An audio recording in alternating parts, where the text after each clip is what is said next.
time ko magkabira ng ganito.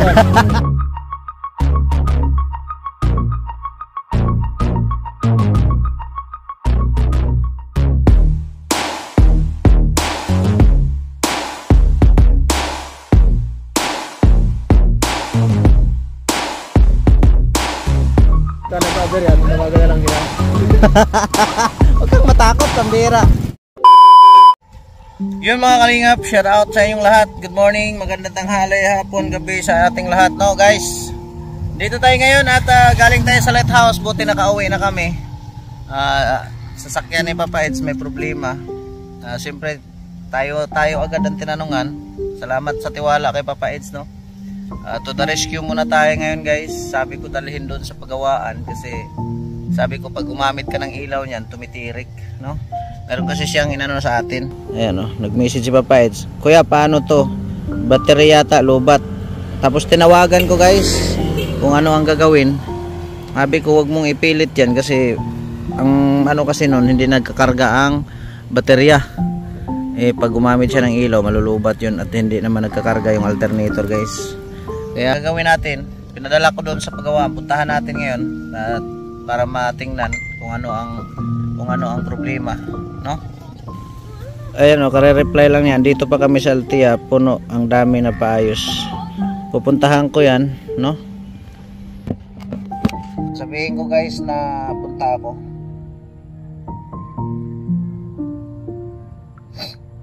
Puntahan natin at hindi natin pwedeng pabayaan ito. Papa Eds na yan eh. Kaya to the rescue tayo agad kay Papa Eds para maayos. Kasi pag sakasa kasi mahal to guys. Mahal.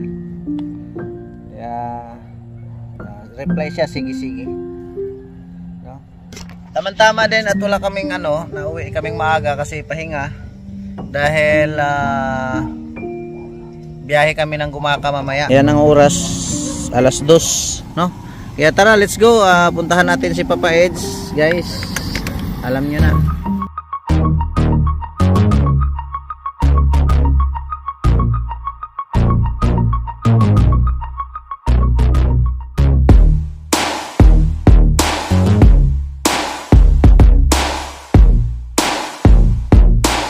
Guys, dito yung sakyan ni Papa Eds. Hanapin natin si Papa Eds kung nasaan.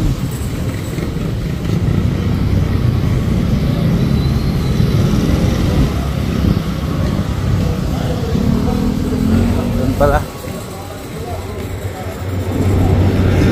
may lulusong kasi na minsan ng baha yan eh, kaya ganyan ay yan mga kalingap. Ginausap ko yung mekaniko dito, absent yung yung gumagawa ng alternator kasi alternator talaga ito guys. Doon tayo, sundan mo lang ako. Ha? Motor lang ako? Sige. Kung kagano rin ito kanan at makita mo yung building nasa pagitan sa bandang kanan din. Kanto ng Bel Air. Salamat ha. Salamat. Yan guys. Ayan guys, nandito na kami. Martinez Auto Electrical Shop, no? Dami dito guys. Mayroon din ginagawa. Patsik at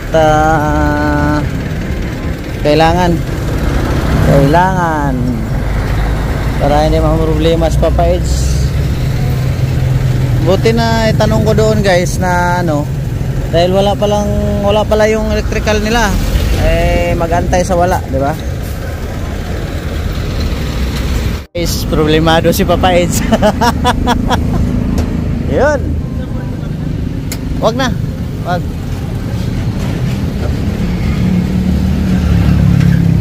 Nakailaw pa rin sa dashboard ay. Nakailaw pa rin. Start mo daw. Start mo daw. Start yan. Di ba mamatay man yan kasi IC type to eh. Oo. Dapat patay siya. Nakailaw pa rin. Bago pa, ilang taon pa lang. 1 year pa yata ito. Hindi na sakap yung warranty? Ang layo, naga. Kasi ganito, mayroon pa din ang pisa dito ay. Diba?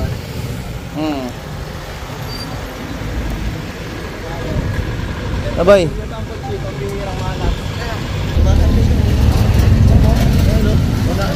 Lahat ng meron. Wala man. Ay na ano ba kami na tweak?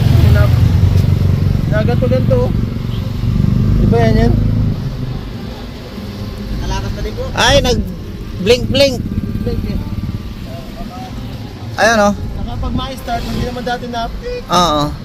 Ayan, nag blink oh. Battery. Ha? Pero kumakarga. Anong problema niyan? Ang ganyan kasi niya, no, sinyalis, nagpapano ng alternator. Yun nga eh. Kaya lang, ang alternator nito, kaya niya, wala man nabibiling IC. Mahirap din dito ang pisa ng Honda ay. Kasi kung 1 year pa, saka pa ito ng warranty. Kung 1 year pa lang. Punta talaga ng naga nito. Oo, mahirap din ang pisa nito dito. Kaso baka masiraan ang silaan eh. Ay hindi yan. Kumakarga Man eh. Ayan, nag-warning pa lang yan na Oo. nag-blink pala. Warning pa lang. Nagwa-warning pa lang yan. Kasi masilan yan eh. Nagkakarga naman. Ayan oh.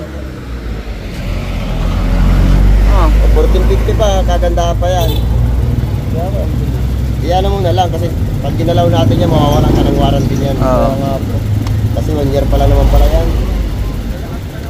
Iyan mo sa kanila, so sa kasa. Kailan ka ba walang pasok? Ha? Kailan ka walang pasok? Hercules. Itawag mo muna sa Honda. Oo, kasi 1 year pa lang. Bago mo dalhin doon. Oo. Ha? Baka meron ko ulit ako pumunta. Bago lang ako maano. Ang problema lang naman kasi dyan, pag gabi eh. Pag hindi ko makarga eh. Pag araw, walang problema yan. Kahit yung naka-aircon, no? Naka-aircon na kaya pinaidad ko kanina, 14. Kaya lang, yun lang. Ano lang yun na yung alternator, parang patigay. Hindi, ito, pasok pa to sa warranty talaga eh. Pasok pa yung sa warranty. Once kasing galawin natin yan, mawawala ng warranty yung sakyan mo. Kakatanggihan lang nila. Kasi 1 taon pa lang. Buti ka mga nagli5 taon at walang problema na yun. Pero pag 1 taon pa lang, sayang ang warranty. Nakala ko naka-steady talaga siya. Nag-blink pa lang. Binubuhay ko wala yun dati ay. Ano yun? Ibig sabihin yan, may problema na yan. Babigay na yan. Pabigay na. Kasi masilan tong mga ganito eh. Sakaling ma-IC man ito, wala tayong makukuha nito ditong IC. Wala yung ano mo niyan, palit Honda pa rin. Buong alternator. Kung IC lang ang problema. Oo, kung IC lang ang problema, wala mga makukuha ng IC. Buong alternator. Sa ngayon, kumakarga pa naman, hindi mo yan sa Merkules. Oo. Dali mo yan doon. Pero tawag ka muna doon para maka-schedule ka. Oo. Dadalhin ko na lang. Oo. Sayang yung warranty. Di ako madalhin ko na. Ha? Hindi to. Yung Innova nga, talagang, salamat ha. Yung Innova nga, hindi talaga kumakarga eh. Tapos nag-wiper kami, ilaw. Eh, naga din kami biyahe nun. Pinayari ko na. Hindi na kami umuwi. Basta araw. Basta araw lang. O kinakailangan na huwag kang mag-aircon. Huwag kang mag-aircon. Buksan mo lang ang bintana pag bumiyahe kayo. Ha? At least nakita na natin yung ano. Kasi pag hindi talaga nagkarga yan, ang kulay niyan pula. Oh. Ayan, warning pa lang yan. Blink. Ibig sabihin, bibigay yan anytime. Kung hindi mo ipagawa. Next time kung magkabira ng ganito Damahan ako kanina eh. Patay ko lahat ay ilaw, pati yung aircon. Yun nga. Charles experience mo yan. Ganyan talaga pag may sasakyan. Oo, nakakatakot lang. At saka nandito ka lang naman sa diet. Pero sa biyahe niyan, walang problema. Araw naman eh. Pagdala mo niyan doon, hindi ka matitirik niyan. Ang gagawin mo lang dyan, tatawag ka doon na Merkules, pupunta ka. Ganon. Ganon na lang. Marunong tayo yung kasamahan sa kotse. Tsaka tanong-tanong, mag-aantay tayo doon sa wala. Mag-aantay tayo sa wala. Wala pala yung manggagawa doon eh. Mag-check up eh. Punta ako dyan. Pupunta ako dyan ha. Pupunta ka dito? Oh, police synthetic ang langis. Ano, saan kayo ngayon? Check up mo. Kaya man yan dito? Hindi, yung ano ko, yung alaga. Ah. Tinutulungan ko, papatingnan ko ng may sakit ay. Oh. Sige. Parehas. Kaya man yan. Sa Merkules kaya sasabihin, pagka nag-aberya, tawagan na lang kita. Huwag kang matakot, pambira. Pwede ko nga ngapsinan yan eh. Pag makauwi kami, gumaka kami mamaya eh. Oh, ha? Pero kung ano, ribbon cutting yan sa Merkules, pero dapat maaga ka pumunta doon. Oh, para makauwi ka.